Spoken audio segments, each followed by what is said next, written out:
ಬಳ್ಳಾರಿಯಲ್ಲಿ ಸಿನಿಮೀಯ ಸ್ಟೈಲ್ನಲ್ಲಿ ಜೈಲಿನಿಂದ ಆರೋಪಿಯೊಬ್ಬ ಎಸ್ಕೇಪ್ ಆಗಿದ್ದಾನೆ. ಪೊಲೀಸ್ ಕಸ್ಟಡಿಯಿಂದ ತಪ್ಪಿಸಿಕೊಂಡು ಪರಾರಿಯಾಗಿದ್ದಾನೆ ಚೋರ. ತಪ್ಪಿಸಿಕೊಂಡಂತ 24 ಗಂಟೆಯಲ್ಲೇ ಮತ್ತೆ ಹುಡುಕಿ ಬಂಧಿಸಲಾಗಿದೆ. ಪೊಲೀಸ್ ಕಸ್ಟಡಿಯಿಂದ ತಪ್ಪಿಸಿಕೊಂಡು ಪರಾರಿಯಾಗಿರ್ತಾನೆ. 24 ಗಂಟೆಯಲ್ಲೇ ಮತ್ತೆ ಅವನನ್ನ ಹುಡುಕಿ ಖಾಕಿ ಪಡೆ ಬಂಧಿಸಿದ್ದಾರೆ. ಬಳ್ಳಾರಿಯ ಎಪಿಎಂಸಿ ಠಾಣೆಯಿಂದ ಈ ಆರೋಪಿ ಸಿನಿಮೀಯ ಸ್ಟೈಲ್ ನಲ್ಲಿ ಪರಾರಿಯಾಗಿರ್ತಾನೆ. ಬಹುಕೋಟಿ ವಂಚನೆ ಕೇಸ್ನ ಆರೋಪಿ ಸಂತೋಷ್ ಈ ರೀತಿಯಾಗಿ ಮಾಡಿದ್ದು. ವಂಚನೆ ಕೇಸ್ನಲ್ಲಿ ಬಂಧನ ಆಗಿದ್ದ ಗುತ್ತಿಗೆ ನೌಕರ ಸಂತೋಷ್ ಕೊನೆಗೂ ಕೂಡ ರಾತ್ರಿ ಇಡೀ ಹುಡುಕಾಡಿ ಆರೋಪಿಯನ್ನ ಮತ್ತೆ ಬಂಧಿಸಿದ್ದಾರೆ. ಬಳ್ಳಾರಿಯಲ್ಲಿ ಸಿನಿಮೀಯ ಸ್ಟೈಲ್ ನಲ್ಲಿ ಈ ಆರೋಪಿ ಜೈಲಿನಿಂದ ಎಸ್ಕೇಪ್ ಆಗ್ತಾ ಇದ್ದ. ನಾವು ನೋಡ್ತಾ ಇದ್ದೀವಿ, ಇದೇ ವ್ಯಕ್ತಿ ಸಂತೋಷ್ ಈಗ ಮತ್ತೆ ಸಿಕ್ಕಾಕೊಂಡಿರುವಂಥದ್ದು ಪೊಲೀಸರ ಕೈಗೆ. ಇನ್ನು ಏನಿದು ಈ ಕೇಸ್, ಯಾರು ಈ ಸಂತೋಷ್ ಅಂತ ನೋಡ್ತಾ ಹೋದಾಗ ಬಳ್ಳಾರಿಯ 16.17 ಕೋಟಿ ಹೊಡೆದಿದ್ದ ಈ ವ್ಯಕ್ತಿ ಬಳ್ಳಾರಿಯಲ್ಲಿ ಗುತ್ತಿಗೆ ನೌಕರನಾಗಿದ್ದಂತಹ ಸಂದರ್ಭದಲ್ಲಿ KOADBಯಲ್ಲಿ 16.17 ಕೋಟಿ ಗುತ್ತಿಗೆ ನೌಕರ ಸಂತೋಷನಿಂದ ಬಹುಕೋಟಿ ಲೂಟಿಯನ್ನ ಇವನು ಮಾಡಿರ್ತಾನೆ. ಕರ್ನಾಟಕ ಕೈಗಾರಿಕಾ ಪ್ರದೇಶ ಅಭಿವೃದ್ಧಿ ಮಂಡಳಿಯಲ್ಲಿ ಇವನು ಈ ರೀತಿಯಾಗಿ ಹಣವನ್ನ ಲೂಟಿ ಮಾಡಿಕೊಂಡಿರ್ತಾನೆ.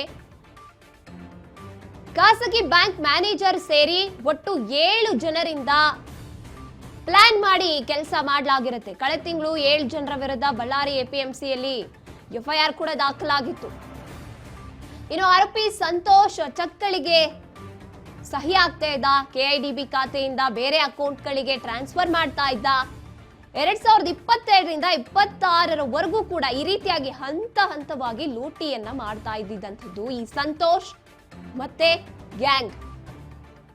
ಪ್ರಕರಣ ದಾಖಲಾಗತ್ತೆ. ದಾಖಲಾದ ಕೂಡಲೇ ಪರಾರಿ ಆಗಿರ್ತಾನೆ. ಸತತ ತಲಾಶ್ ನಡೆಸಿ ಪೊಲೀಸರು ಬಂಧಿಸಿರ್ತಾರೆ.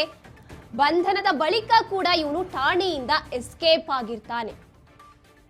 ಇವನ ಕೇಸನ್ನ ನೋಡ್ತಾ ಹೋದಾಗ 16.25 ಕೋಟಿಯನ್ನ ಲೂಟಿ ಮಾಡಿಕೊಂಡು ಈ ರೀತಿಯಾಗಿ ದೋಖಾ ಮಾಡಿ ಬಳ್ಳಾರಿಯ KOADBಯಲ್ಲಿ ಎಸ್ಕೇಪ್ ಆಗ್ತಾ ಇದ್ದಿದ್ದಂಥದ್ದು. ಯಾವಾಗ ಕೇಸ್ ದಾಖಲಾಗುತ್ತೆ ಇವನ ವಿರುದ್ಧ ಆಗ್ಲೇ ಇವನು ಕಣ್ಮರೆಯಾಗಿ ಹೋಗಿರ್ತಾನೆ. ಆದ್ರೆ ಸತತ ಪ್ರಯತ್ನವನ್ನ ಪಟ್ಟು ಪೊಲೀಸ್ ಅಧಿಕಾರಿಗಳು ಇವನ್ನ ಹಿಡಿದು ಜೈಲಿಗಟ್ಟಿರ್ತಾರೆ.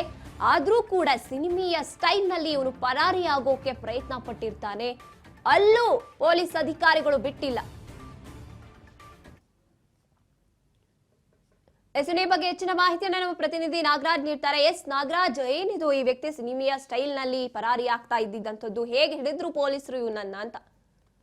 ರೈತ್ರಿ ಏನಂತಂದ್ರೆ ಬಳ್ಳಾರಿಯ ಒಂದು KIDB ನಲ್ಲಿ ಒಂದು ಹೊರಗುತ್ತಿಗೆ ನೌಕರನಾಗಿರ್ತಕ್ಕಂಥ ಸಂತೋಷ್ ಕಳೆದ ಹಲವು ವರ್ಷಗಳಿಂದ ಒಂದು KIDB ನಲ್ಲಿ ಕೆಲಸ ಮಾಡ್ತಾ ಇದ್ರು. ಇವರು ಅಲ್ಲಿನ ಮೇಲಧಿಕಾರಿಗಳ ಒಂದು ಸೀಲು ಮತ್ತು ಸಹಿಯನ್ನು ಒಂದು ಫೋರ್ಜರಿ ಮಾಡೋದ್ರ ಮೂಲಕ ಕಳೆದ ಒಂದು 4ರಿಂದ 5 ವರ್ಷದ ಅವಧಿಯಲ್ಲಿ ಸುಮಾರು 16.17 ಕೋಟಿ ಹಣವನ್ನ ಅವರು ವಂಚನೆ ಮಾಡಿರ್ತಕ್ಕಂಥದ್ದು. ಅದು ಕೂಡ ತಮ್ಮ ಸಂಬಂಧಿಕರುಗಳ ಹೆಸರಿಗೆ, ತಮ್ಮ ಕುಟುಂಬಸ್ಥರ ಹೆಸರಿಗೆ ಆ ಒಂದು ಹಣವನ್ನ ಅವರು ವರ್ಗಾವಣೆ ಮಾಡಿರ್ತಕ್ಕಂಥದ್ದು. ಇಲ್ಲಿ ಒಂದು ಬ್ಯಾಂಕ್ನ ಅಧಿಕಾರಿಗಳ ಜೊತೆ ಶಾಮೀಲಾಗಿ ಏನಂತಂದ್ರೆ ಹಿಂದಿದ್ದಂತ ಅಲ್ಲಿನ ಹಿರಿಯ ಅಧಿಕಾರಿಗಳು ಯಾವುದೇ ರೀತಿಯ ಒಂದು ಟ್ರಾನ್ಸಾಕ್ಷನ್ ಅನ್ನ, ಇಂತಹ ಚೆಕ್ಗಳು ಬಂದಲ್ಲಿ ಮಾಡಬಾರದು ಅಂತಕ್ಕಂತಹ ಒಂದು ಹಿಂಬರಹವನ್ನ ಕೊಟ್ಟಿದ್ರು ಕೂಡ ಆ ಬ್ಯಾಂಕ್ ಅಧಿಕಾರಿಗಳು ಅದನ್ನ ವೈಲೇಷನ್ ಮಾಡಿ ಈ ಒಂದು ಸಂತೋಷ್ ಜೊತೆ ಶಾಮೀಲಾಗಿ ಈ ಒಂದು ದೊಡ್ಡ ಮಟ್ಟದ ಒಂದು ವಂಚನೆಯನ್ನ ನಡೆಸಿರ್ತಕ್ಕಂಥದ್ದು. ಈಗಾಗಲೇ ಈ ಪ್ರಕರಣಕ್ಕೆ ಸಂಬಂಧಪಟ್ಟಂತೆ ಬ್ಯಾಂಕ್ ಸಿಬ್ಬಂದಿಗಳು ಹಾಗೂ ಅಲ್ಲಿನ ನೌಕರ ಸಂತೋಷ್ ಹಾಗೂ ಇತರರ ಮೇಲೆ ಒಂದು ಕೇಸ್ ದಾಖಲಾಗಿತ್ತು. ಅಂದಿನಿಂದನೂ ಕೂಡ ಇವರು ತಲೆಮರೆಸ್ಕೊಂಡಿದ್ರು. APMCಯ ಪೊಲೀಸರು ಇವರನ್ನ ಬಹಳ ಕಷ್ಟಪಟ್ಟು ಹುಡುಕಿ ಅವರನ್ನ ಹಿಡಿದು ತಂದು ಪೊಲೀಸ್ ಠಾಣೆಯಲ್ಲಿ ವಿಚಾರಣೆಗಾಗಿ ಕುಳ್ಳಿಸಿದ್ರು. ಆದ್ರೆ ತಡರಾತ್ರಿ ಆ ಒಂದು ಪೊಲೀಸ್ ಠಾಣೆಯಿಂದನೂ ಕೂಡ ಈತ ಎಸ್ಕೇಪ್ ಆಗಿದ್ದ.